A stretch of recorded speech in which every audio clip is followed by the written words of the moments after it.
Are VEBA contributions pre-tax, and if so, do they actually reduce my taxes? Before we dive deeper into this topic, remember, if you want more in-depth coverage on your retirement benefits and just answer to any of your financial questions, we're building a private community on the school platform exclusively for Washington State employees. Then we can dive deeper into the intricacies of the different parts of the financial world, and we can discuss things that we aren't allowed to discuss in public here on YouTube. All right, let's dive into it. VEBA is a voluntary employee benefits account. It's mainly for Washington State employees. Basically, the way it works, in most districts, only the employer is contributing into it. So when your employer contributes into it, that doesn't help reduce your taxes because that was not you putting money in, that was your employer. Any money that goes into VEBA is pre-tax though, and it grows tax-free just like a Roth would, and it comes out tax-free as long as you use it for medical expenses. So if you are in a situation where your employer actually allows you to put your own money into there, you can put money into that account,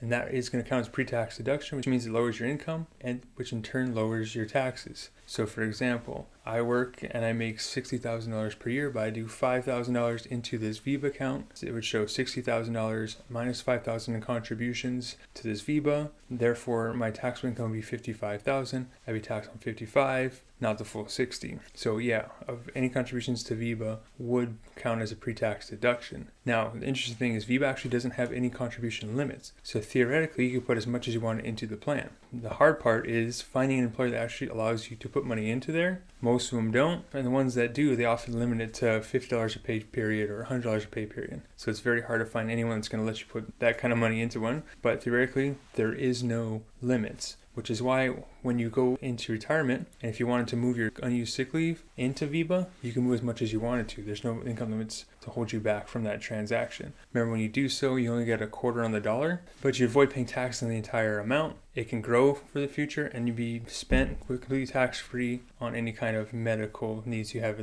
down the road. It does not cover medical premiums directly, so you can't have a premium be deducted straight from the VEBA account, but it can reimburse you. So if you pay your own healthcare costs out of pocket, you could then basically submit the receipt and get a reimbursement from the VEBA account. Another interesting part of VEBA is they actually do allow you to invest the money you have saved in the plan into a few different funds. The only trouble is they do charge management fees for this. So they do charge a 1% admin fee, and they're not really managing the funds. They just kind of make it available to you. So it's not like there's anyone for you to call. There's no advisor on staff or anything like that. You just have to be the one to log into the account. You have to do your research, trade, and update your account all on your own. So you do all the work, but they get a 1% admin fee. Not the best setup, but that is what it is. By default, the money pretty much just sits in cash. So if you do have a large amount in there and something you don't see needing for a while, it would probably be a good idea to invest it. You shouldn't have too much trouble making up a 1% fee in the account based on just a normal stock market year. So if you have the ability and time horizon to invest it, consider doing so. Then you can maximize